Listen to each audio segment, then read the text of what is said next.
తప్పతాగిన యువకులకి విజయవాడ పోలీసులు బుద్ధి చెప్పిన ఘటన ఆలస్యంగా వెలుగులోకి వచ్చింది. విజయవాడ బందర్ రోడ్లో చాలా కీలకమైన ప్రాంతంలో అర్ధరాత్రి అంటే 2 దాటాక కొంతమంది యువకులు రోడ్డు మీద చిందులు వేస్తూ ఉంటే పోలీసులు అనుమానించి వారిని గుర్తిస్తే వారు తెల్లవారుజామున 2, 3 గంటలకి తప్పతాగి రోడ్డు మీద వాళ్ళు హడావిడి గందరగోళం సృష్టించినట్టు తెలిసింది. వీళ్ళు ఎక్కడి నుంచి వస్తున్నారు నారా చేసి విజయవాడలో ఉన్న ఎల్ఈపిఎల్ బిల్డింగ్ ఒకటి ఉంటుంది బందర్ రోడ్లో. ఆ బిల్డింగ్ 3rd ఫ్లోర్లో ఉన్న నా వెనకాల కనబడుతున్న పబ్లో నుంచి వాళ్ళంతా కూడా బయటకు వచ్చారు.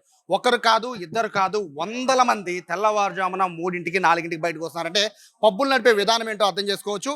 పబ్బులో పక్క నుంచి పోలీసులు నిఘా పెడుతూనే ఉన్నారు, ఎప్పటికప్పుడు వాళ్ళకి చెప్తూనే ఉన్నారు.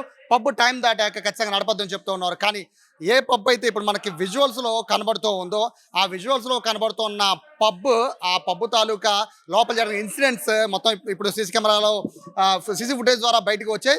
ఇవంతా కూడా ఒక వారం 10 రోజుల క్రితం జరిగిన ఇన్సిడెంట్. మొత్తం పబ్లో దాదాపుగా 100 నుంచి 150 మంది యువకులు మద్యం మత్తులో చిందులు వేస్తూ హడావుడి చేస్తూ కనబడ్డారు. దీనికి సంబంధించి పోలీసులు ఎంక్వైరీ చేస్తే విస్తుపోయే నిజాలు వచ్చాయి. ఇందుట్లో కొంతమంది అసలు స్పృహలో కూడా ఉన్న పరిస్థితిలో లేదు. అంత దారుణంగా ఇక్కడ పబ్బులు నడుపుతున్నారు, బార్లు నడుపుతున్న పరిస్థితిని అర్థం చేసుకోవచ్చు.